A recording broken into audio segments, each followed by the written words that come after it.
Dimookiraasiidha addunyaa fakkiidha. Gortee ilmaan Oromoo hundee kushitii koota bocaa siidaa seenaa qaroomaa dursita. Uumaa sirna gadaa mallattoon kee odaa. Hundee dimookiraasiidha addunyaa fakkiidha.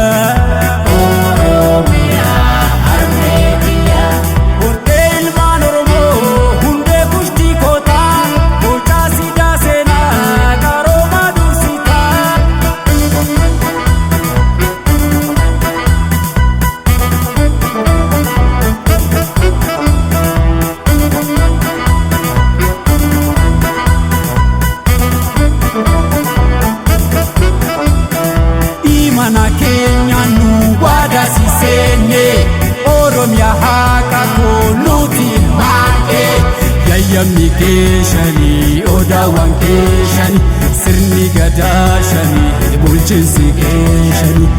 Mana keenya nu waadasiseenye Oromiyaa haqa nuti maa'e yayyamni keeshanii odaawwan keeshanii sirni gadaa shanii bulchiinsi keeshanii.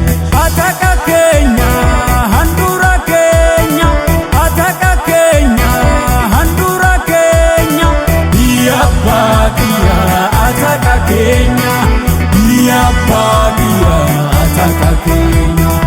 Ataaka keenya handhuura keenya ataaka keenya handhuura keenya biyya baadiyyaa handhuura keenya biyya baadiyyaa handhuura keenya. Albuunni kee warqeewwan kee nu boonsisa bosonni kee qilleensi kee nu boonsisa gaarreewwan kee sululli kee nu boonsisa laggeewwan kee haroowwan kee nu boonsisa.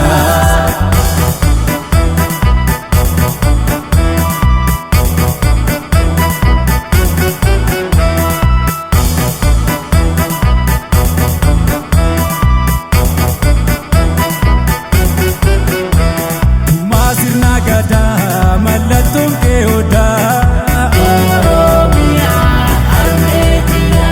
Hundee dimookiraasiidha addunyaa fakkiidha.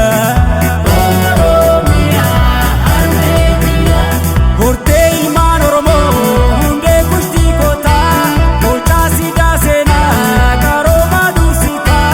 Uumaa sirna gadaa mallattoon kee odaa.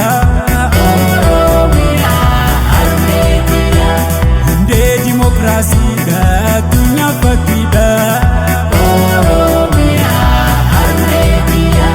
Gortee ilmaan Oromoo hundee kushitii koota bocaa siidaa seenaa qaroomaa dursita.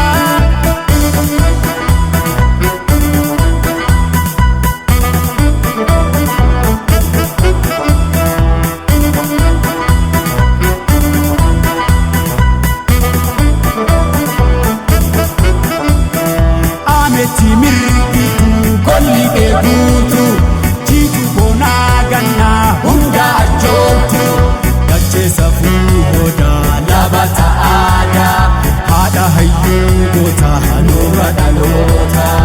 Ameeti mirgitu golli kee guutu jiitu boonaa gannaa hunda ajootu dachee safuu boodaa laabata aadaa haadha hayyuu goota hanuura dhaloota. Sichaayaa keenya gaaddisa keenya sichaayaa keenya gaaddisa keenya biyya baadiyyaa sichaayaa keenya biyya baadiyyaa sichaayaa keenya. Sichaayaa keenya gaaddisa keenya sichaayaa keenya gaaddisa keenya biyya baadiyyaa gaaddisa keenya biyya baadiyyaa gaaddisa keenya.